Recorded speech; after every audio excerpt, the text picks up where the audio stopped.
আসসালামু আলাইকুম। রবিল ম্যাথ ক্যারের পক্ষ থেকে আমি রবিউল ইসলাম তোমাদেরকে জানাচ্ছি স্বাগতম। আজকে তোমাদের সামনে আমি খুবই একটা গুরুত্বপূর্ণ ক্লাস নিয়ে হাজির হয়েছি।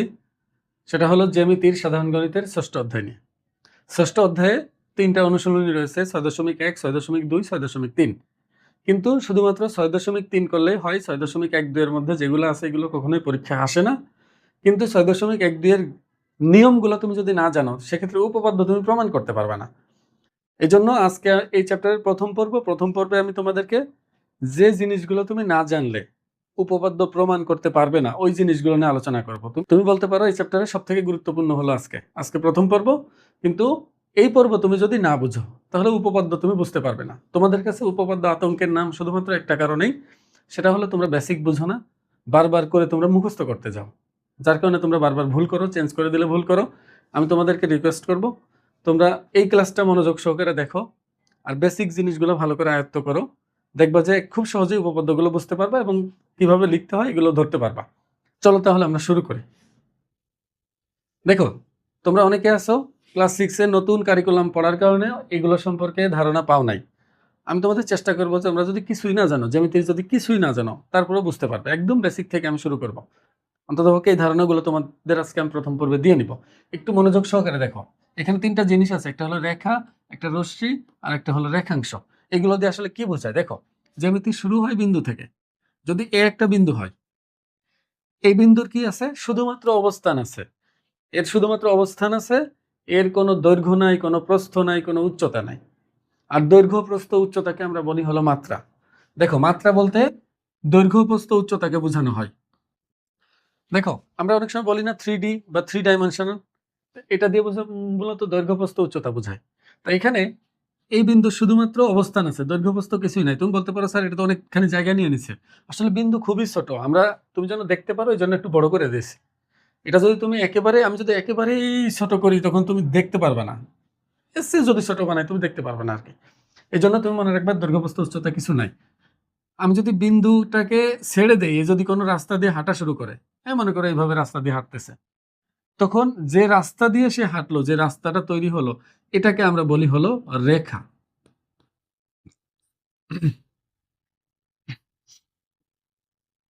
এখন দেখো, যখন বিন্দুকে আমি ছেড়ে দিচ্ছি আমি ধরে নিব যে এদিকে অসীম পর্যন্ত হাঁটবে, এদিকে মনে করো অসীম পর্যন্ত সে হাঁটতে পারে। কোথায় যে শেষ করবে এটা আমি জানি না। তাহলে এটাকে আমরা বলবো মূলত রেখা। আর যদি নির্দিষ্ট হয়, এই রেখার যদি কোনো একটা অংশ নেই, এই রেখার যদি কোনো একটা অংশ নেই, মনে করো এই যে সি থেকে ডি পর্যন্ত আমি নিলাম, এটা একটা নির্দিষ্ট পয়েন্ট, এটা একটা নির্দিষ্ট পয়েন্ট। কিন্তু এই যে এ আর বি এটা কিন্তু নির্দিষ্ট না। এ বিন্দু এদিকে কোথায় আছে জানি না, এ এইদিকে আছে কোথায় আছে জানি না, বি ওইদিকে আছে কোথায় আছে জানি না, অসীম পর্যন্ত যেতে হবে, তারপর পাইলেও পেতে পারো। তাহলে এই ধরনের যখন তীর চিহ্ন দুই পাশে থাকে তখন এটাকে আমরা বলি হলো রেখা। এটা হলো রেখা। আর এই যে সিডি যখন আমরা চিন্তা করব, সিডি, এই সিডি হলো এই রেখার একটা অংশ, তখন এটাকে আমরা বলবো হলো রেখাংশ। আর যদি এমন হয় যে একটা বিন্দু ফিক্সড, এখানে তীর চিহ্ন নাই, আর একটা বিন্দু অসীম, তখন এটাকে বলা হয় হচ্ছে রশ্মি বা রশ্মি, যাই বলো না কেন। রশ্মির একটা প্রান্ত বিন্দু থাকে, অপর প্রান্ত বিন্দুটা অসীমে শেষ হয়, আমরা জানি না। এই জন্য দেখবা যে আমরা সূর্য রশ্মি বলি কেন। সূর্য রশ্মি এই জন্য বলা হয়, সূর্য একটা বিন্দু থেকে আলো দিচ্ছে, মানে ওই বিন্দুটা ফিক্সড, কিন্তু ওই আলোটা যে কত দূর পর্যন্ত পৌঁছাচ্ছে সেটা আমরা জানি না। এই জন্য ওটাকে সূর্য রশ্মি বা আলোক রশ্মি আমরা বলি।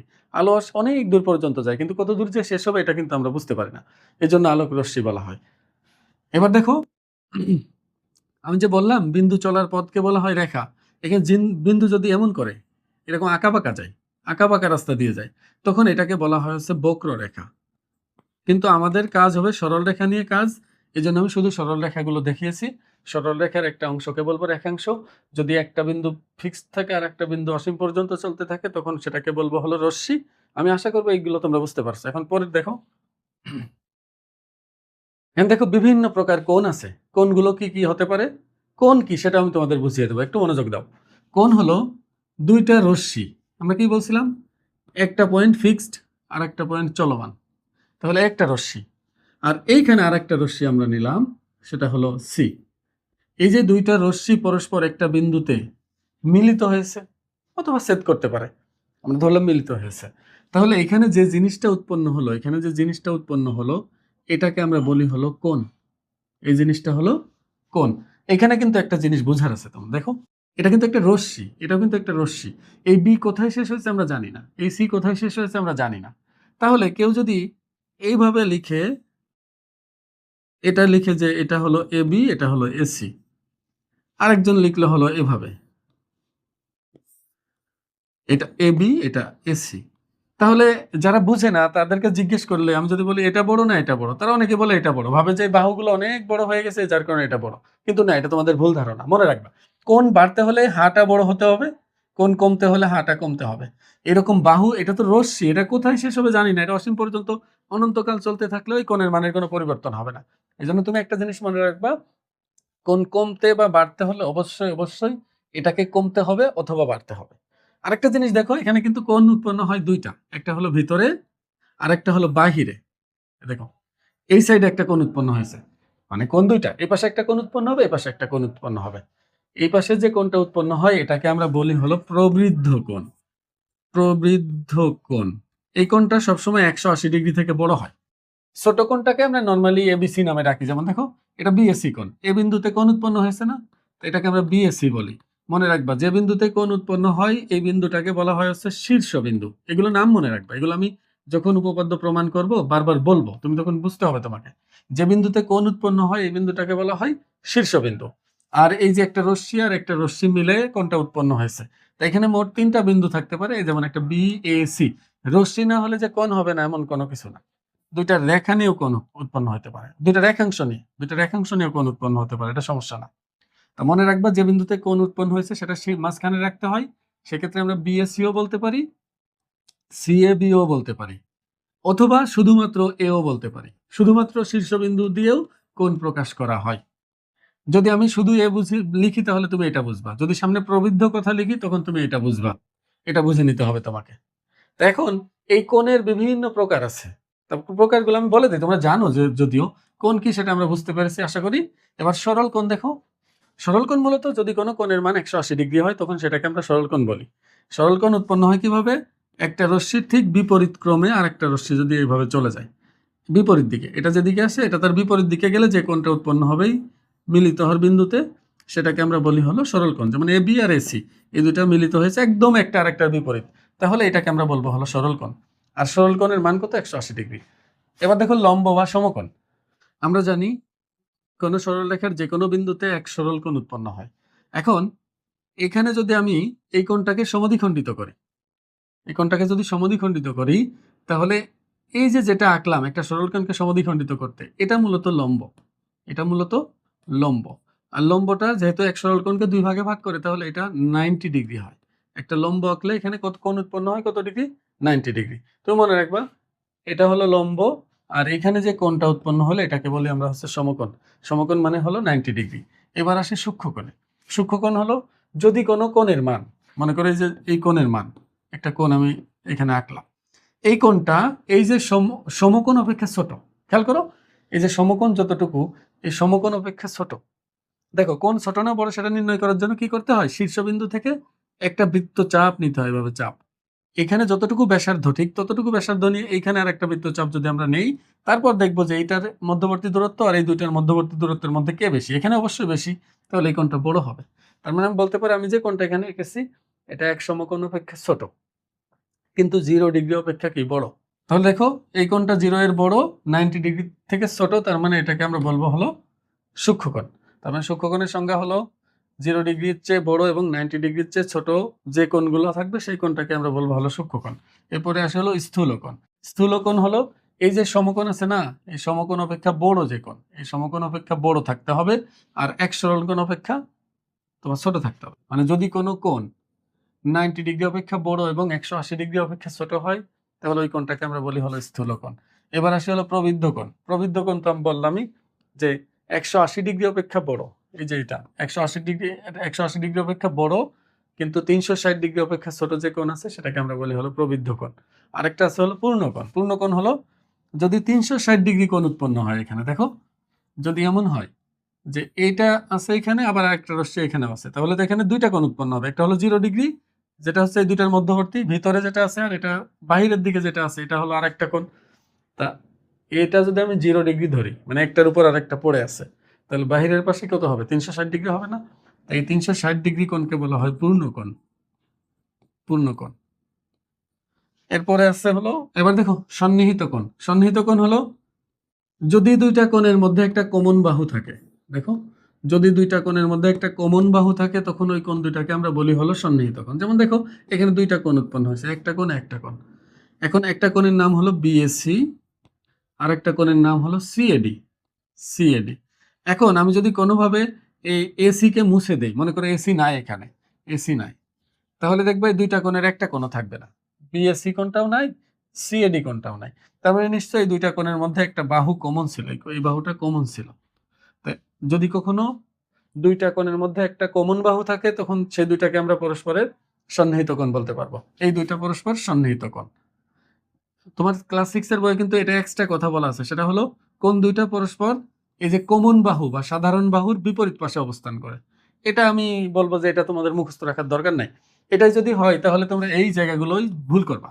যে আমি যদি বলি সামান্তরিকের এক জোড়া সন্নিহিত কোণের কথা বললাম, হঠাৎ করে বললাম এটা একটা সামান্তরিক, এর এক জোড়া সন্নিহিত কোণ, তুমি চিহ্নিত করো। এখন দেখো এখানে কিন্তু আমি সন্নিহিত কোণের কথা বলছি, আর সন্নিহিত কোণ কিন্তু তখন আমরা এটাকে বলবো সন্নিহিত কোণ, আবার এইটা আর এটা সন্নিহিত কোণ, আবার এইটার সাথে এটা সন্নিহিত কোণ। কেন সন্নিহিত কোণ বলতেছি? এই জন্য বলতেছি কারণ এটা কমন বাহু, এই দুইটা কোণের মধ্যেই আছে। তো এখানে কি কোণ দুইটা কমন বাহুর বিপরীত পাশে অবস্থান করতেছে, একটা ওই পাশে একটা এই পাশে? না। তো এই জন্য আমি বলবো বিপরীত পাশের কথাটা তুমি বাদ দাও, তুমি শুধু মনে রাখবে দুইটা কোণের মধ্যে একটা কমন বাহু আছে, মানে এই দুইটা কি হবে? সন্নিহিত কোণ হবে। এবার তাহলে আমরা আরেকটা জিনিস শিখে নিই, সন্নিহিত বাহু। দেখো সন্নিহিত বাহু হতে গেলে এ মনে করো এবি একটা বাহু, এসি একটা বাহু। তো এবি আর এসি এর মধ্যে একটা বিন্দু কমন, বুঝো কিন্তু এবি আর বিসি এর মধ্যে কিন্তু একটা বিন্দু কমন। যদি একটা বিন্দু কমন থাকে তাহলে এই বাহু দুইটাকে আমরা বলবো হলো সন্নিহিত বাহু, আর যদি বাহু কমন থাকে তাহলে দুইটা কোণকে বলবো হলো সন্নিহিত কোণ। মানে সন্নিহিত মানেই কমন বিষয় আসবে, এটা মনে রাখবা।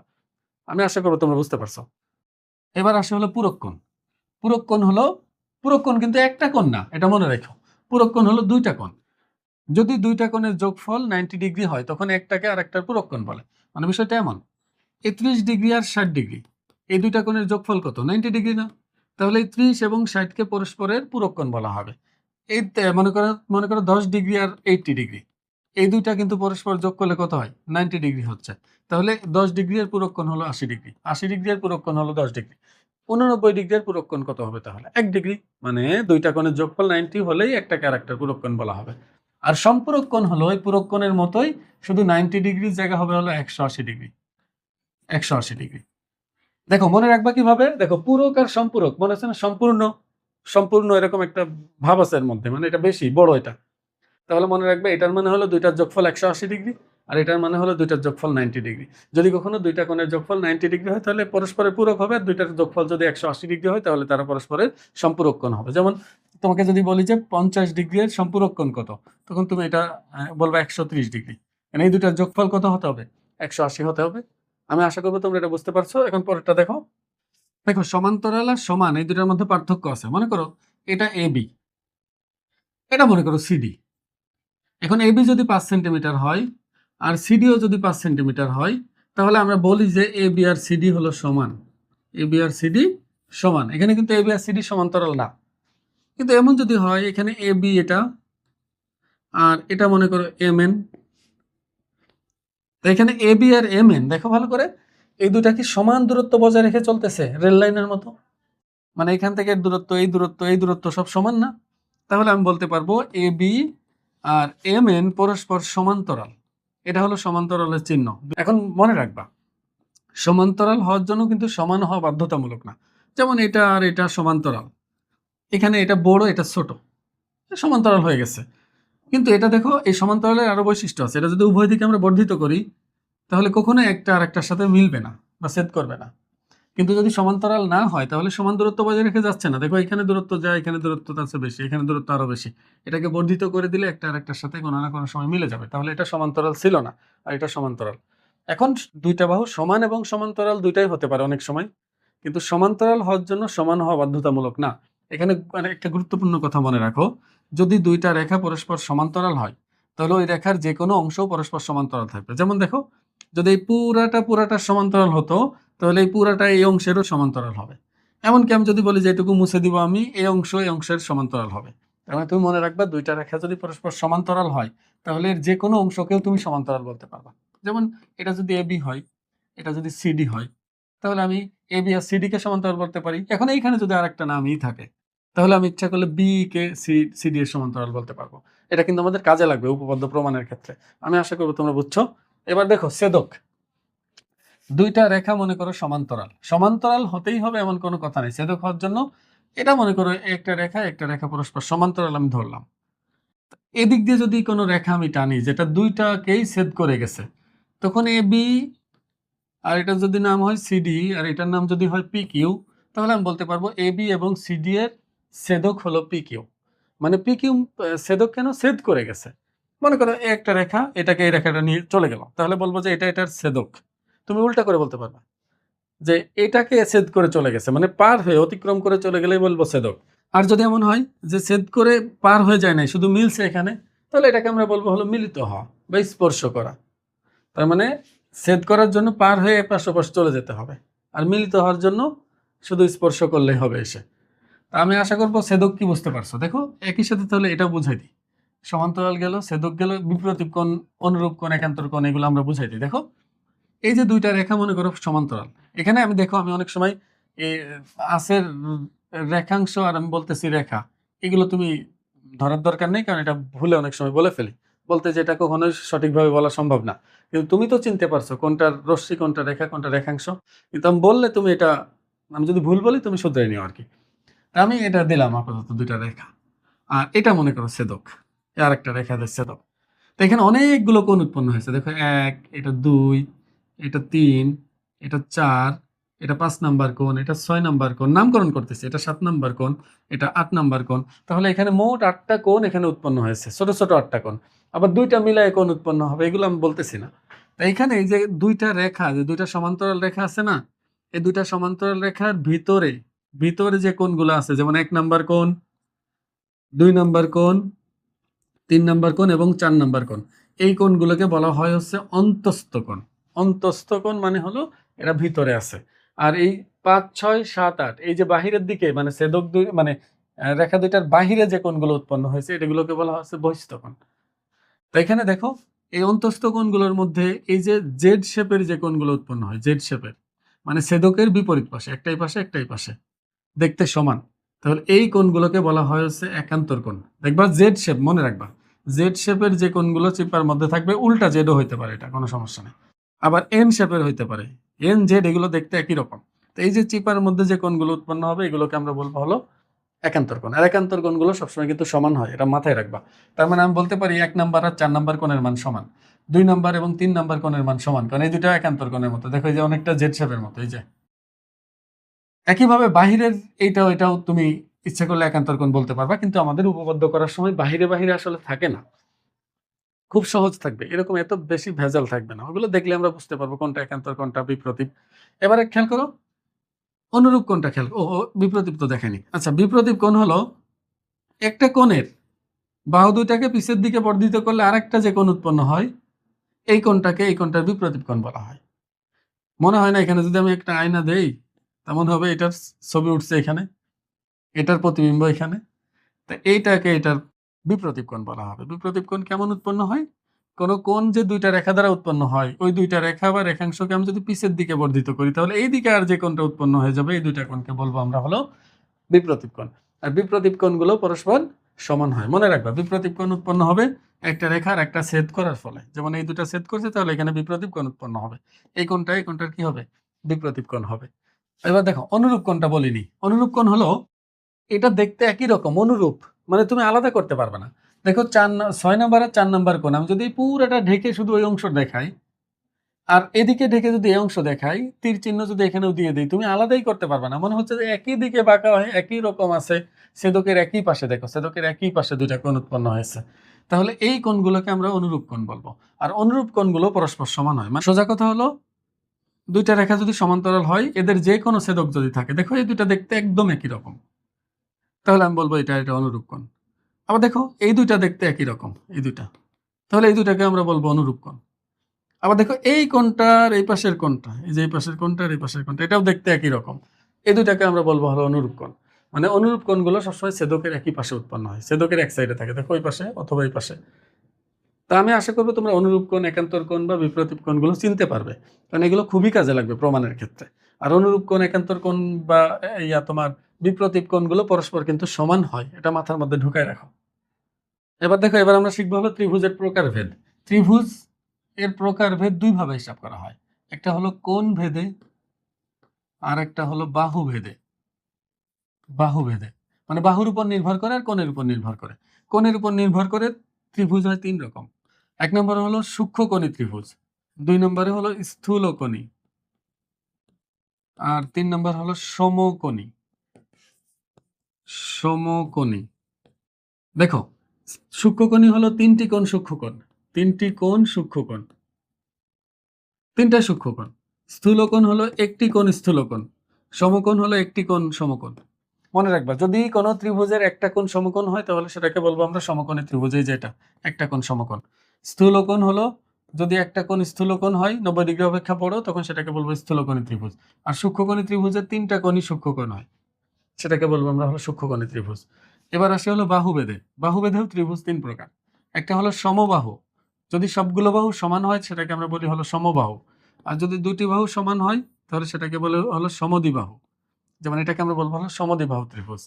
আর যদি কখনো তিনটা বাহুর একটা বাহু সমান না হয়, এ বি সি তিনটা তিন রকম হয়, তখন সেটাকে আমরা বলি হলো বিষমবাহু ত্রিভুজ। তার মানে বাহুভেদে ত্রিভুজ তিন প্রকার, কোণ ভেদেও ত্রিভুজ তিন প্রকার। এই জিনিসটা খুবই দরকার আমাদের উপপাদ্য প্রমাণের জন্য, বারবার এগুলো আমরা ব্যবহার করবো। একটু মনোযোগ দিয়ে দেখো, একটা ত্রিভুজের বহিঃস্থ আর অন্তঃস্থ কোণ এটা চিনতে হবে তোমাকে। দেখো, যখন আমরা একটা ত্রিভুজ তিনটা বাহু দ্বারা উৎপন্ন করি, এটা মনে করো এবিসি, তাহলে এখানে তিনটা শীর্ষবিন্দুতে তিনটা কোণ উৎপন্ন হয়। দেখো, এ শীর্ষবিন্দুতে এই ভিতরে একটা কোণ উৎপন্ন হয়েছে, বি শীর্ষে একটা কোণ উৎপন্ন হলো, সি শীর্ষে একটা কোণ উৎপন্ন হলো।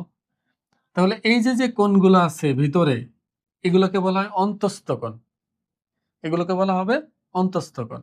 আর বহিঃস্থ কোণ হলো, আমি যদি এই যে বাহুটা আছে না, যে কোনো একটা বাহুকে বর্ধিত করি, তাহলে বর্ধিত অংশ আর অপর বাহু, বর্ধিত অংশ আর অপর বাহু যে কোণ উৎপন্ন করবে সেটাকে আমরা বলি হলো বহিঃস্থ কোণ। তার মানে এই সি কোণের বহিঃস্থ কোণ হলো এটা, সি কোণের বহিঃস্থ কোণ হলো এটা। একটু বোঝার চেষ্টা করো, সি কোণ হলো অন্তঃস্থ কোণ, আর সি কোণের বহিঃস্থ কোণটা আমরা ধরবো কোনটা, এটাকে। এখন তুমি বলতে পারো, স্যার যদি আমি এইটাকে বিসি কে বর্ধিত না করে আমি যদি এসি কে বর্ধিত করি, তাহলে তো বহিঃস্থ কোণ হয়ে যাবে, এই বর্ধিতাংশের সাথে এই বাহু মিলে একটা কোণ উৎপন্ন হবে, তো এটা হবে না বহিঃস্থ কোণ। তাহলে এটাও তো সি এর বহিঃস্থ কোণ, কোনো সমস্যা নাই, দুইটা কোণ একই কোণ, কারণ এই দুটা বিপ্রতীপ কোণ। দেখো, এই কোণটা আর এই কোণটা বিপ্রতীপ কোণ, এই বিপ্রতীপ কোণ দুটা কি হবে, সমান হবে। তুমি বহিঃস্থ কোণ এটাকে না বলে এটাকে বলো, কোনো সমস্যা নেই, মান তার পরিবর্তন হচ্ছে না। তাই কখনো যদি বলে সি এর বহিঃস্থ কোণ, তুমি এটা বললেও হবে, এটা বললেও হবে। তাই এরকম তিনটা কোণের তিনটা বহিঃস্থ কোণ থাকবে, এখানে তিনটা কোণের তিনটা বহিঃস্থ কোণ থাকবে, যদি কখনো বহিঃস্থ কোণ তোমাকে উল্লেখ করে দেয়।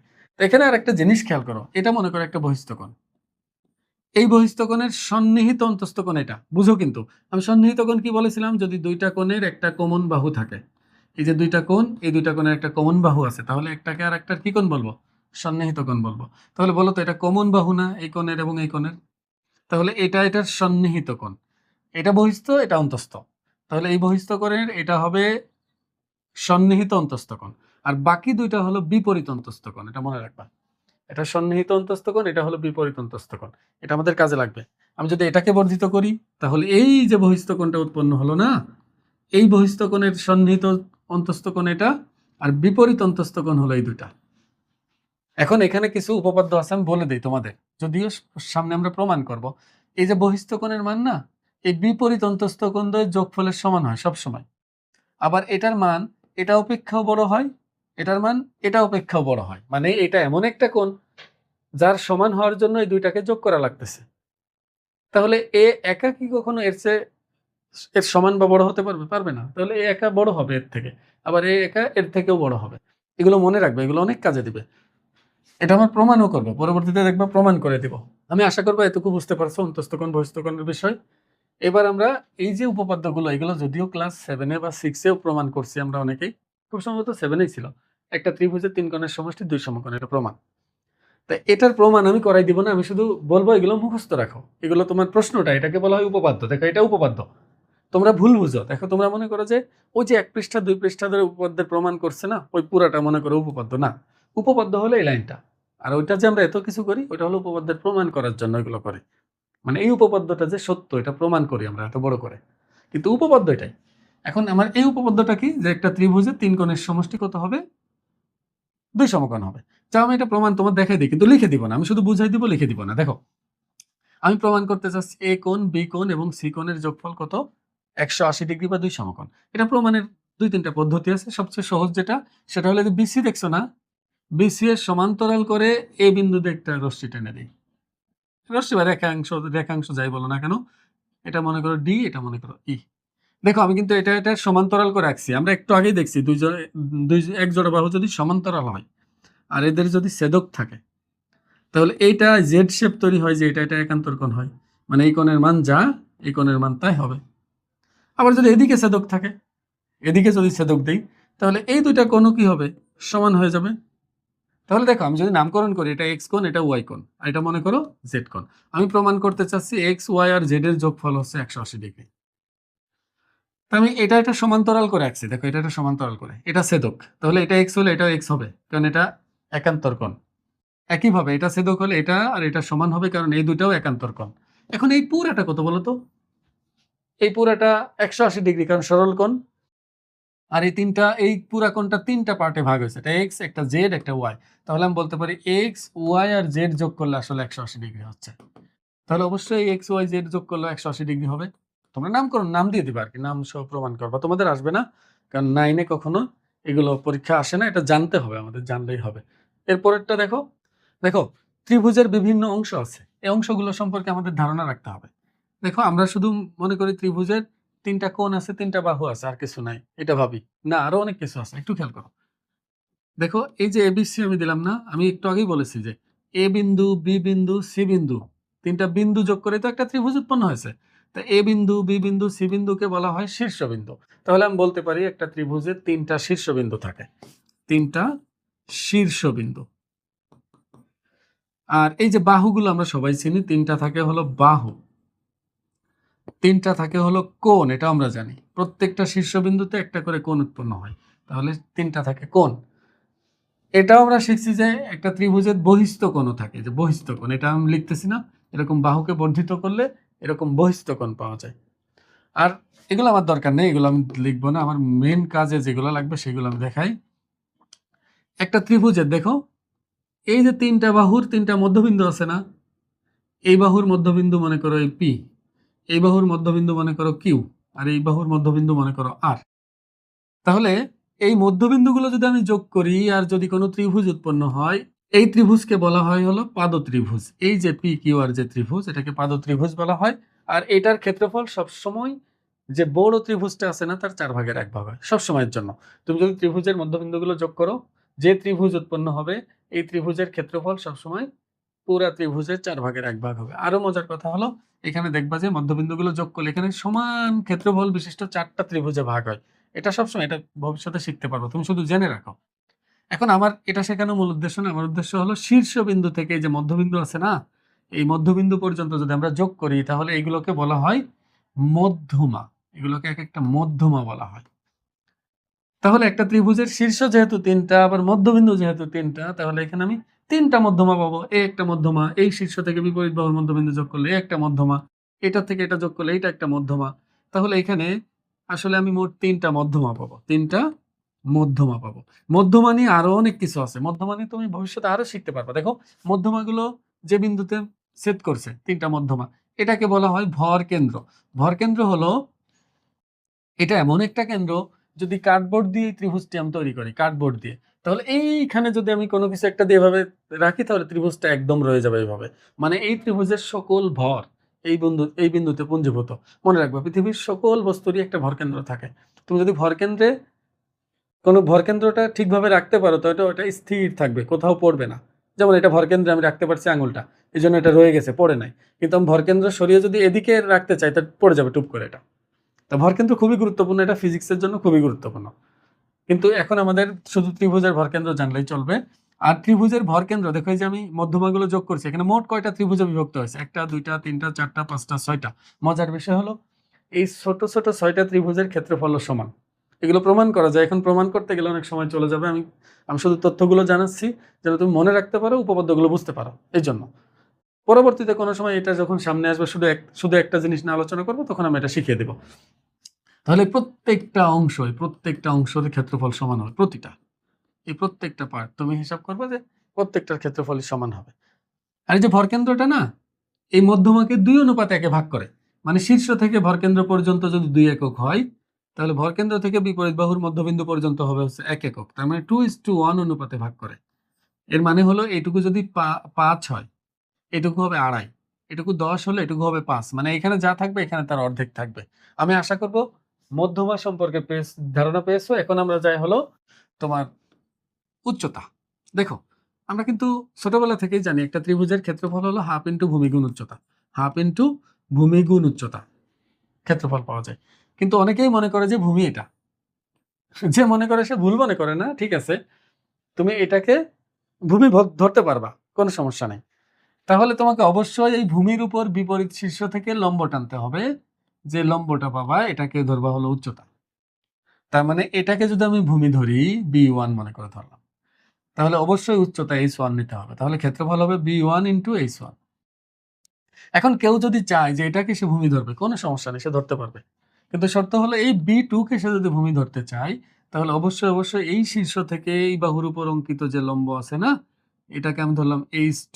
তাহলে এটাকে তার উচ্চতা ধরতে হবে। সে ইচ্ছা করলে যে এটা লিখতে পারবে, half into B2 into H2। এটা হবে তার ক্ষেত্রফল। কেউ যদি চায় যে না, আমি এটাকে, এই যে B3 বেস 3 ধরবো, এটাকে ভূমি ধরবো, এটাকে কোনো সমস্যা নেই, ধরতে পারবে। কিন্তু উচ্চতা তাকে নিতে হবে অবশ্যই এই বাহুর উপর অঙ্কিত, অপর শীর্ষ থেকে এই বাহুর উপর অঙ্কিত যে লম্ব, ওই লম্বটাকে। তাহলে এটার ক্ষেত্রফল আমরা ইচ্ছা করলে half into B3 into H3 এটা ব্যবহার করতে পারবো। এই উচ্চতা মনে করে H3 আর কি, এই জায়গা নেই, লিখলাম। তাহলে এটার ক্ষেত্রফল যা আসবে, এটার ক্ষেত্রফল তাই আসবে, এটার ক্ষেত্রফলও একই আসবে। তুমি চেষ্টা করে দেখো, এরকম একটা ত্রিভুজ নিয়ে ক্ষেত্রফল বের করবো, সবগুলো মিলবে। তার মানে ভূমি আমি যে নির্দিষ্ট একটাকে বলতে পারি না, ভূমি আসলে 3টাই হতে পারে। আমরা যে কোনো একটা ধরে নিই, আমাদের চিন্তা ভাবনা যে মাটির সাথে সমান্তরালে যেটা আছে, ভূমির সমান্তরালে, এটাই ভূমি। এটা ধরলে আমরা স্বাচ্ছন্দ্য বোধ করি, তাছাড়া আর কিছুই না। তুমি যে কোনোটাকে ভূমি ধরতে পারবা। অনেকে মনে করে এটা শীর্ষবিন্দু, এগুলো শীর্ষবিন্দু না। না, কোণ যেখানে উৎপন্ন হবে সেটাই শীর্ষবিন্দু। আবার অনেকে মনে করে যে এটা শিরকোণ। শিরকোণ শিরকোণ হলো যেটাকে ভূমি ধরবো আমরা, তার বিপরীত কোণ শিরকোণ। তাহলে এটাও শিরকোণ হতে পারে, এটাও শিরকোণ হতে পারে, এটাও শিরকোণ হতে পারে। এখন যদি আমি বলি এটা ভূমি, তাহলে শিরকোণ কোনটা হবে? তুমি বলবে শিরকোণ, তাহলে অবশ্যই এটা হবে। আমি আশা করবো তোমরা এটা বুঝতে পারছো। আর এই যে 3টা যেখানে মিললো না, 3টা লম্ব যেখানে মিলছে, এটাকে বলা হয় হচ্ছে লম্ববিন্দু। এটাকে বলা হয় লম্ববিন্দু। আবার এই ত্রিভুজের, দেখো, ত্রিভুজের আমি যে কোনো বাহুর দুই বাহুর লম্ব সমদ্বিখণ্ডক যদি আঁকি, লম্ব সমদ্বিখণ্ডক মানে কি, লম্বও হবে আবার সমান 2 ভাগে ভাগ করবে। 3টা বাহুরই মনে করো লম্ব সমদ্বিখণ্ডক আমি আঁকলাম, 3টারই। তাহলে এরা যে বিন্দুতে ছেদ করবে এটাকে বলা হয় পরিকেন্দ্র। পরবর্তীতে এগুলো আমরা শিখবো, এখানে এগুলো নিয়ে আর বেশি আলোচনা করব না। এটাকে পরিকেন্দ্র কেন বলা হয়? কারণ এটাকে কেন্দ্র করে বৃত্ত আঁকলে ত্রিভুজের শীর্ষবিন্দুগুলো দিয়ে যায়, এই জন্য এই বৃত্তকে বলা হয় পরিবৃত্ত। আর পরিবৃত্তের কেন্দ্রের কারণে এটাকে বলা হয় পরিকেন্দ্র। এটা নিয়ে আরো অনেক কিছু আমরা শিখতে পারবো বিস্তারিত। আপাতত আমাদের যে অংশগুলো না জানলেই নয়, সেগুলো আমি দেখাইলাম তোমাদের, কারণ এগুলো আমাদের উপপাদ্যের ক্ষেত্রে কাজে লাগবে আপাতত সাধারণ গণিতের মধ্যে। এরপরে কি আছে একটু দেখো, বাহু এবং কোণের সর্বসমতা। সর্বসমতা জিনিসটা কি ভালো করে খেয়াল করো। সর্ব মানে হলো সবকিছু, সমতা মানে হলো সমান, এরকমই তো বুঝাচ্ছে। মানে সবকিছু যখন সমান হয় তখন সেটাকে সর্বসম বলি আমরা। তা বাহু বা কোণের সর্বসমতা বলতে বোঝায় কি, যদি এ বি বাহুর দৈর্ঘ্য 5 হয়, আবার সিডি বাহুর দৈর্ঘ্য যদি 5 হয়, তাহলে আমি বলতে পারবো এ বি আর সিডি বাহু সর্বসম। মানে এ বি আর সিডি সর্বসম, এটা তুমি বলতে পারবা। কিন্তু এগুলো আমাদের কাজে লাগবে না, আমাদের কাজে লাগবে ত্রিভুজের সর্বসমতা। সর্বসমতা মানে দুইটা জিনিস যখন একেবারে হুবহু মিলে যাবে তখন সেই দুটাকে সর্বসম বলবো। তাহলে এরকম দুইটা বাহু যদি সমান হয় তাহলে সেই দুইটা বাহুকে আমি সর্বসম বলতে পারবো। আর কোণের ক্ষেত্রে দুইটা কোণ যদি সমান হয়, এটা মনে করো 30 ডিগ্রি, এটাও মনে করো 30 ডিগ্রি, তাহলে এই দুইটা কোণকে আমরা বলতে পারবো সর্বসম। মনে রাখবা, এই বাহু যদি অনেক বেশি বড় হয়, দূরে যায়, এটা যদি কম থাকে, সেক্ষেত্রেও দুইটা সর্বসময় থাকবে। তুমি আবার এই বাহুকে মিলাইতে যাও না বাহুর সাথে, শুধু কোণের সমান কোণ হলেই আমরা এই দুটাকে সর্বসম বলতে পারবো। এবার আমরা সবচেয়ে গুরুত্বপূর্ণ যে জিনিসটা শিখবো সেটা হলো ত্রিভুজের সর্বসমতা। এটা না জানলে তুমি উপপাদ্য একটাও করতে পারবে না। সর্বসমতার ধারণা ছাড়া উপপাদ্য করাই যাবে না। শুধু পিথাগোরাসের উপপাদ্য করতে পারবা, তাও সব পদ্ধতিতে না, যে পদ্ধতিতে সর্বসমতা লাগে না সেই পদ্ধতিতে পারবা। এখন দেখো ত্রিভুজের সর্বসমতা বলতে কি বোঝায়। দেখো ত্রিভুজের সর্বসমতা বলতে আমি যদি এই ত্রিভুজটাকে ধরে নিয়ে এটার উপর বসিয়ে দেই, আর যদি পুরাপুরি মিলে যায়, মানে এখানে যে দুইটা ত্রিভুজ আছে এটা বোঝাই যাবে না, মনে হবে একটা ত্রিভুজ। তাহলে দুইটা ত্রিভুজ সর্বসম হলে কি কি ঘটে একটু ভালো করে খেয়াল করো। তিনটা বাহুর সমান হয়ে যায়, তিনটা কোণ ওখানে তিনটা কোণের সমান হয়ে যায়। তার মানে যদি কখনো তিন বাহুর সমান, তিনটা কোণের সমান হয়ে যায়, তখন আমরা ওই দুইটা ত্রিভুজকে কি বলতে পারবো, সর্বসম বলতে পারবো। কিন্তু সর্বসম প্রমাণ করার জন্য, দুইটা ত্রিভুজ যে সর্বসম এটা প্রমাণ করার জন্য এখানে তিন বাহু তিন কোণ, দেখো তিনটা বাহু তিনটা কোণ, এই সবগুলো আমাদের সমান বলা লাগবে না। এখানে মোট তিনটা জিনিস আমি যদি সমান দেখাইতে পারি তাহলে সর্বসম বলা যাবে, কিন্তু যে কোনো তিনটা জিনিস না। দুইটা ত্রিভুজ সর্বসম দেখানোর জন্য কোন কোন তথ্য জানা থাকলে হয় সেগুলো আমরা এখন একটু শিখবো। দেখো প্রথম উপপাদ্য যেটা আছে এটাকে বলা হয় বাহু কোণ বাহু উপপাদ্য। মানে দুইটা ত্রিভুজের মধ্যে, এটা আমি প্রমাণ করে দিব না, এটা ক্লাস 7-এ আছে, 7-এ প্রমাণ করছো, এখন ক্লাস 9-এ এটা আসবে না, আমি এটা প্রমাণ করেও দিব না। দেখো দুইটা ত্রিভুজ, একটা হলো এবিসি, একটা হলো ডিইএফ। এখন এই দুইটা ত্রিভুজের মধ্যে যদি এবি বাহু ডি বাহুর সমান হয়, দেখো যদি এবি বাহু ডি বাহুর সমান হয় এবং বিসি বাহু যদি ইএফ বাহুর সমান হয়, এবং এদের মধ্যবর্তী বা অন্তর্ভুক্ত যে কোণটা আছে, মানে এই দুইটা বাহু দ্বারা উৎপন্ন যে কোণটা আছে, এই কোণ দুইটা যদি সমান হয়, তাহলে আমি এই দুইটা ত্রিভুজকে সর্বসম বলতে পারবো। এই ত্রিভুজের নাম মনে করো ত্রিভুজ এবিসি, আর এই ত্রিভুজের নাম মনে করো ত্রিভুজ ডিইএফ। এখন এবিসি আর ডিইএফ ত্রিভুজ যদি সর্বসম হয় তখন সেটাকে আমরা এইভাবে লিখি, এই যে সমান চিহ্নের উপর একটা ঢেউ দেওয়া মতো চিহ্ন যেটা আছে, এটাকে আমরা সর্বসম বলি। এখানে খেয়াল করো ভালো করে। এখন ত্রিভুজের তো মোট প্রধান প্রধান অংশ আছে 6টা, কি কি? তিনটা কোণ আর তিনটা বাহু, তিন বাহু তিন কোণ। তো এখানে আমি সর্বসম দেখানোর জন্য তিনটা জিনিসের সহায়তা নিচ্ছি, ভালো করে দেখো, তিনটা, দুইটা বাহু আর একটা কোণ। তাহলে এই দুটা ত্রিভুজ যখন সর্বসম হয়ে গেল, সর্বসম মানে কি সবকিছুই সমান না, মানে তিন বাহুর সমান, তিন কোণের সমান হবে। তাহলে আমি তিনটা তথ্য দিয়ে সর্বসম দেখাইলাম, তাহলে বাকি আরো কয়টা তথ্য আছে? আরো তিনটা তথ্য আছে না? ভালো করে বুঝো। এ বি দিয়ে আমি দুই দাগ দিয়ে বুঝাইছি, আর এখানেও দুই দাগ দিয়ে বুঝাইলাম, মানে এই দুইটা বাহু সমান। এখানে একটা দাগ, এখানেও একটা দাগ টান দিয়েছে, এর মানে এই দুই বাহু সমান বুঝিয়েছে। আবার এই কোণের সমান বুঝিয়েছে। এখন খেয়াল করো, এই যে সমান সমান বাহু আছে না, দেখো সমান সমান বাহু মানে কি, এই বাহুটার এই বাহুটা তো সমান, তাহলে এই বাহুর বিপরীত কোণ আর এই বাহুর বিপরীত কোণ, এই দুইটা কোণকে বলা হয় তোমার হলো অনুরূপ কোণ। সমান সমান বাহুর বিপরীত কোণকে বলবো অনুরূপ কোণ, সমান সমান কোণের বিপরীত বাহুকে বলবো হলো অনুরূপ বাহু। আর মনে রাখবা অনুরূপ বাহু এবং অনুরূপ কোণগুলো সবসময় কি হয়, সমান হয়। তার মানে দুইটা ত্রিভুজ যখন আমি এভাবে সর্বসম দেখাবো, কিভাবে দেখাবো পরের বিষয়, ধরে নাও যে দুইটা ত্রিভুজ আমি সর্বসম দেখিয়েছি, সেক্ষেত্রে আমি আর কি কি বলতে পারবো, এই কোণের এই বাহুর বিপরীত কোণ এই বাহুর বিপরীত কোণের সমান বলতে পারবো। তার মানে সি কোণ আর ডি এফ কোণকে আমি সমান বলতে পারবো। আবার এই বাহুর বিপরীত কোণ আর এই বাহুর বিপরীত কোণকে সমান বলতে পারবো। তার মানে এ কোণের সমান বলতে পারবো হলো ডি কোণকে। আবার দেখো, এই কোণ আর এই কোণ সমান দেখাইছিলাম না আমি, তাহলে এই কোণের বিপরীত বাহু আর এই কোণের বিপরীত বাহুকে আমি ইচ্ছা করলে সমান বলতে পারবো, সমান বলতে পারবো। তার মানে মোট 6টা অংশ, তার মধ্যে 3টা অংশ দিয়ে সর্বসম দেখাবো, বাকি 3টা অংশকে আমরা একটা আর একটা সমান বলতে পারবো। অবশ্যই সেটা অনুরূপ বাহু অথবা অনুরূপ কোণ হতে হবে, অন্যথায় কিন্তু হবে না। আমি আশা করবো তুমি বুঝতে পারছো যে এই উপপাদ্য দিয়ে আসলে কি বোঝানো হয়েছে। প্রমাণ আমি করাবো না, শুধু বুঝাই দিব যে এটা দিয়ে কি বোঝানো হয়েছে। এবার দেখো, এখানে বলছে যদি কোনো ত্রিভুজের দুইটি বাহু পরস্পর সমান হয় তবে এদের বিপরীত কোণ দুটিও সমান হবে। মানে এই যে একটা ত্রিভুজ, এগুলো আমরা সব মুখস্থ রাখবো, এগুলো আমাদের কাজে লাগবে, যদি এগুলো পরীক্ষা আসবে না। দেখো, যদি এবি আর এসি সমান হয়, সোজা কথা, এবি আর এসি যদি সমান হয়, তাহলে এবি এর বিপরীত কোণ কি হবে? বি বাদে, এবি বাদে আর কি আছে, সি না? তাহলে সি কোণ। আর এসি এর বিপরীত কোণ হলো বি কোণ। তাহলে এই দুইটা কোণকে আমরা সমান বলতে পারবো। মানে এবি আর এসি যেহেতু সমান, তাহলে আমি ইচ্ছা করলে সি কোণ আর বি কোণকে সমান বলতে পারবো। এটাই হলো এই উপপাদ্যের মূল জিনিস। এটা প্রমাণ করা যায় খুব সহজে। দেখো আমরা মাত্রই না যে উপপাদ্যটা শিখছি এটার সাহায্যেই করা যাবে। কিভাবে? আমি যদি এ কোণের সমদ্বিখণ্ডক আঁকি, এ কোণের সমদ্বিখণ্ডক, তাহলে এই কোণ আর এই কোণ সমান হবে। সমদ্বিখণ্ডক মানে কি, এই কোণ এই কোণ সমান। খেয়াল করো, এই ত্রিভুজের এই বাহু আর এই ত্রিভুজের এই বাহুটা সমান, আর এই ত্রিভুজের এই মাঝখানে যে বাহুটা আছে এটা যদি এম ধরি, এম কমন বাহু, ভালো করে খেয়াল করো, এটার মধ্যেও আছে, এটার মধ্যেও আছে, এই ত্রিভুজের মধ্যেও। তাহলে দুইটা বাহু সমান হলো, এই বাহু এই বাহুর সমান, আর এই বাহুটা এই বাহুটারই সমান, আর এদের অন্তর্ভুক্ত কোণ সমান। মাত্র যে উপপাদ্যটা শিখলাম ওইটা অনুসারে এই দুইটা ত্রিভুজকে সর্বসম বলা যায়। আর যদি সর্বসমই হয় তাহলে এটা তো কমন বাহু, এই কমন বাহুর বিপরীত কোণ দুইটাকে আমরা সমান বলতে পারবো। এটা এভাবে প্রমাণ করা যায়। প্রমাণ শিখাবো না, লিখিয়ে দিব না, আমি শুধু বলে দিলাম যেভাবে করতে পারবো। আরো ভিন্ন ভিন্ন ভাবে প্রমাণ করা সম্ভব। তোমার শুধু এটা মনে রাখলেই চলবে, এটা তো আর তোমার দিবে না ক্লাস 9-10-এ, এখানে শুধু এগুলো আমাদের কাজে লাগবে। এবার দেখো উপপাদ্যের সাথে কি বলছে, যদি কোনো ত্রিভুজের দুটি কোণ পরস্পর সমান হয় তাহলে বিপরীত বাহু দুটি সমান হবে। মানে উল্টা উল্টা, আগেরটার উল্টা। যদি এই কোণ সমান হয় তাহলে এর বিপরীত যে বাহুটা আছে আর এই কোণের বিপরীত যে বাহুটা আছে এই দুইটা বাহুকে আমরা সমান বলতে পারবো। মানে এই বাহু আর এই বাহুকে সমান বলা যাবে।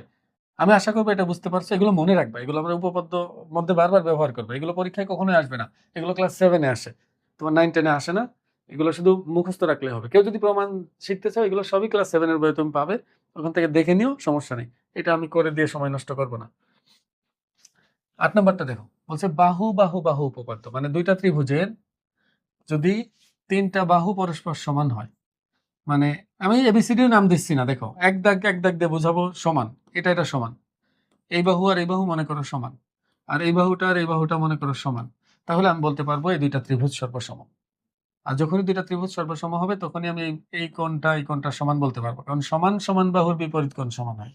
আবার এই বাহু সমান মানে কি, এই কোণ দুটাকে সমান বলতে পারবো।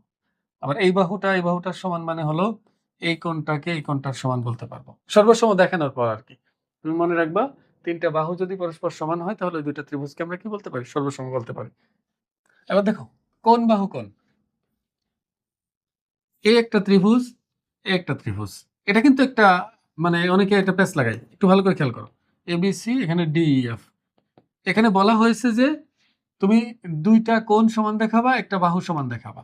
যদি এই কোণ এই কোণের সমান হয়, আবার এই কোণটা এই কোণটার সমান হয়, তাহলে এই উপপাদ্য বলতেছে যে কোণ সংলগ্ন যে বাহু আছে সেটা সমান হতে হবে। মানে এই দুইটা কোণ যে বাহুর মধ্যে কমন যে বাহুটা আছে, এই বাহুটা আর এই বাহুটা সমান হতে হবে, এটা হলো শর্ত। এই বাহু আর এই বাহু সমান হওয়া লাগবে। তা দেখো দুইটা কোণ সমান, আর এদের অন্তর্ভুক্ত বা তোমার সংলগ্ন যে বাহুটা আছে সে বাহুটা সমান হলে আমরা এই দুইটা ত্রিভুজকে সর্বসম বলতে পারবো। কিন্তু আমি তোমাদের বলবো যে যে কোনো দুইটা কোণের সাথে একটা বাহু সমান হলেই সর্বসম বলা যাবে। এটা কেন? এখানে তো বলছে দুটি কোণ সমান হতে হবে এবং তাদের সংলগ্ন বাহু সমান হতে হবে, তাহলে আমি কেন আবার বাড়তি বললাম? এটার কারণ আছে, একটু খেয়াল করো। একটা ত্রিভুজের তিন কোণের সমষ্টি কত? 180 ডিগ্রি না? তাহলে এই কোণটা এই কোণটার মনে করো সমান। আচ্ছা সমান হলে কোনো একটা ডিগ্রি মান তো থাকবে। আমি ধরে নিলাম এটা 50 ডিগ্রি, তাহলে এটা কত হবে? এটা অবশ্যই 50 ডিগ্রি হবে, কারণ সমান যে দুইটা। আবার এই কোণ আর এই কোণ মনে করো সমান, এটা ধরে নিলাম এটা হলো 60 ডিগ্রি, তাহলে এটা অবশ্যই অবশ্যই 60 ডিগ্রি হবে। এখন তুমি বলো তো এটা এটা একা একাই সমান হয়ে যাবে কিনা অটো? কারণ একটা ত্রিভুজের তিন কোণের সমষ্টি তো 180 ডিগ্রি, মানে এই যে 50 আর 60 যোগ করলে কত হচ্ছে? 110। এটা হবে কত? 70 ডিগ্রি। তাহলে এখানে 50-60 যোগ করলে 110, এটা তাহলে 70 ডিগ্রি হয়ে যাবে না? তাহলে তো আমি বলতে পারি যে একটা ত্রিভুজে যখন দুইটা কোণ সমান হয় আসলে ওই দুইটা ত্রিভুজের তিনটা কোণই সমান হয়, এটাই না? তাহলে বলো, আমি যদি এই 50 আর 60 সমান আছে কিন্তু এই বাহুটা আর এই বাহুটা সমান আমি দেখাতে পারলাম না, কোনো কারণে এই দুইটা বাহুকে সমান দেখাতে পারলাম, তাহলে তো এই যে এই কোণ সমান আছে, এটা এটা সমান হয়ে গেল, তাহলে তো সর্বসম আমি দেখাতেই পারি, সমস্যা কি? এই জন্য আমি বলবো যে এই যে সংলগ্ন বাহু না, এটার কোনো পাত্তাই আমরা দিব না। তুমি মনে রাখবা যে উপপাদ্যগুলো আমরা শেখাচ্ছি এর মধ্যে কোণ বাহু কোণের ক্ষেত্রে দুইটা কোণ আর একটা বাহু সমান হলে আমি সর্বসম বলতে পারবো, এটা কোনো সমস্যা না। এটা সেই সংলগ্ন বাহু হলো কিনা এটা আমার দেখার বিষয় না, কারণ দুইটা কোণ সমান মানে তিনটা কোণই সমান, তাহলে বাহু আমি যেটাই নিই সেটাই সংলগ্ন হয়ে যাবে, এটা সমস্যা না। আমি আশা করবো এটা বুঝাইতে পারছি। পরেরটা দেখো, এবার আসি হলো 10 নম্বর উপপাদ্য, এটা হলো অতিভুজ বাহু উপপাদ্য যেটাকে বলে। দুইটা সমকোণী ত্রিভুজের, খেয়াল করো, একটা সমকোণী ত্রিভুজ, একটা সমকোণী ত্রিভুজ, যদি এটার নাম এবিসি হয় আর এটার নাম যদি ডিইএফ হয়, সমকোণী ত্রিভুজ মানে কি, একটা কোণ তো সমকোণ থাকবেই 90 ডিগ্রি। এখন তুমি মনে করো অতিভুজটা সমান, মনে করো এসি বাহু আর ওইখানে অতিভুজ কোণটা ডিএফ, এইটা সমান। আর যে কোনো একটা বাহু যদি সমান বলতে পারি, সেটা বিসি এর সাথে ইএফ হোক বা এ বি এর সাথে ডিই হোক, যেটাই হোক না কেন, মনে করো বিসি এর সাথে ইএফ হলো, তাহলে এই যে এই দুটা সমান বললে আমি এই দুটা ত্রিভুজকে সর্বসমান বলে দিতে পারবো।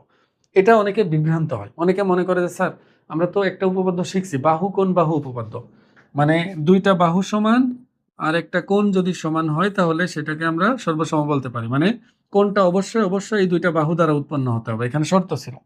এখানেও দেখো দুইটা সমকোণী ত্রিভুজ মানে কি একটা কোণ আগে থেকেই সমান, সাথে দুইটা বাহু বললাম, তাহলে দুই বাহু এক কোণের মতো হয়ে গেল না এটা? কিন্তু এই দুইটার মধ্যে একটা পার্থক্য আছে, পার্থক্যটা হলো বাহু কোণ বাহু উপপাদ্যের মধ্যে কোণটা হলো বাহু দুইটার অন্তর্ভুক্ত, যে দুইটা বাহু দ্বারা যে দুইটা বাহুকে আমি সমান বলবো তাদের সেই দুইটা বাহু দ্বারা কোণটা উৎপন্ন হতে হবে। আর এখানে দেখো আমি যদি এই বাহু আর এই বাহু সমান বলছি এই দুইটা, তা কোণ তো অন্তর্ভুক্ত এটা ছিল, কিন্তু আমি কোণ তো দেখাইলাম এটা মানে সমকোণ, তাহলে এই দুইটা আসলে এক না, এটা ভিন্ন আছে। এই জন্য মনে রাখবো অতিভুজ বাহু উপপাদ্য এটা আলাদা উপপাদ্য। যদি দুইটা ত্রিভুজ সমকোণী হয় তাহলে অতিভুজের সাথে যে কোনো একটা বাহু সমান দেখাতে পারলে আমরা সেটাকে সর্বসম বলে দিতে পারবো। এগুলোর সবগুলোর প্রমাণ কিন্তু ক্লাস 7 এর বইয়ে আছে, তোমরা যদি দেখতে চাও ওখান থেকে দেখে নিতে পারো। এই উপপাদ্য তোমার পরীক্ষা আসতো না ক্লাস 9-এ। জাস্ট এইগুলো তোমরা কি করবা, এগুলো মনে রাখবে, এগুলো ছাড়া তুমি পরের ইম্পর্টেন্ট উপপাদ্যগুলো বুঝতে পারবে না বা প্রমাণ করতে পারবে না। এবার দেখো উপপাদ্য 11, এখানে বলছে যে একটা ত্রিভুজের, দেখো কোন একটা ত্রিভুজের নাম মনে করো এটা এবিসি, এখানে বলছে যে একটু বাহু যদি অপর একটা বাহু অপেক্ষা বৃহত্তর হয়, মনে করে এবি বাহুটা বড়, এসি বাহুটা তুলনামূলক ছোট, এই দুটার মধ্যে যদি আমি তুলনা করি এটা বড় হবে এটা ছোট হবে, তাহলে এই উপপাদ্য বলতেছে যে বড় কোণের যে বিপরীত বাহুটা কোণটা আছে, সরি বড় বাহুর যে বিপরীত কোণটা আছে এই কোণটা হবে বড়, আর ছোট বাহুর বিপরীত কোণটা হবে হলো ছোট, এই দুটার মধ্যে যদি আমি তুলনা করি এই দুটার মধ্যে, মানে এইখানে যেমন বাহু দুইটার মধ্যে তুলনা করে এটা পাইলাম বড় এটা পাইলাম ছোট, তাহলে এর বিপরীত যে কোণ দুইটা আছে এদের মধ্যে তুলনা করলে বড় বাহুর বিপরীত কোণটা হবে বড়, ছোট বাহুর বিপরীত কোণটা হবে হলো ছোট। এই উপপাদ্যের মূল কথা হলো এটা, এটা মাথায় রাখবে, এগুলো সব কাজে লাগবে, এগুলো এমসিকিউতে আসে, আবার এগুলো আমরা উপপাদ্য প্রমাণেও কাজে লাগাবো। 12 নম্বর দেখো, এখানে বলছে যে কোন ত্রিভুজের একটি কোণ যদি অপর একটি ত্রিভুজের আরেকটা কোণ অপেক্ষা বড় হয়, একদম বিপরীত, মাত্র যেটা শিখলাম তার বিপরীত। মনে করো একটা এবিসি ত্রিভুজ, তা এই কোণটা মনে করো বড় আর এই কোণটা মনে করো ছোট, তাহলে এই যে বড় কোণের বিপরীত বাহুটা হবে হচ্ছে বড় আর ছোট কোণের বিপরীত বাহুটা হবে ছোট, এই দুইটার মধ্যে যদি আমি তুলনা করি, এই দুইটার মধ্যে তুলনা করলে কোণ বড় হলে বিপরীত বাহু বড়, কোণ ছোট হলে বিপরীত বাহু কি হবে, ছোট হবে। আমি আশা করবো এগুলো তোমরা মনে রাখতে পারবে, এগুলোর প্রমাণ তোমার করার দরকার নেই, এগুলো আসে না, এগুলো শুধু মনে রাখো এই কথাগুলো, এগুলো এই এই ভাষাগুলো আমাদের কাজে লাগবে, এই উপপাদ্যটা আমাদের মনে রাখা লাগবে, শুধু উপপাদ্যটা, উপপাদ্যের প্রমাণ আমাদের দরকার নেই, এগুলো প্রমাণ আসবে না, কিন্তু উপপাদ্যটা তো আমাদের কাজে লাগবে উপপাদ্যটা। এবার 13 নাম্বারটা দেখো, বলছে ত্রিভুজের যে কোনো দুই বাহুর দৈর্ঘ্যের সমষ্টি তৃতীয় বাহুর দৈর্ঘ্য অপেক্ষা কি বৃহত্তর। এগুলা খুবই গুরুত্বপূর্ণ, বারবার লাগবে আমাদের কাছে, বিভিন্ন জায়গায় লাগবে। মনে করো এই যে এবিসি একটা ত্রিভুজ, তা এবিসি ত্রিভুজের তিনটা বাহু আছে, একটা হলো এবি, একটা হলো বিসি, একটা হলো সিএ। এর মধ্যে আমি যদি এ বি আর বিসি যোগ করি তাহলে অবশ্যই সেটা এসি থেকে বড় হবে বা সিএ থেকে, আর যদি বিসি আর এসি যোগ করি তাহলে অবশ্যই এবি থেকে বড় হবে।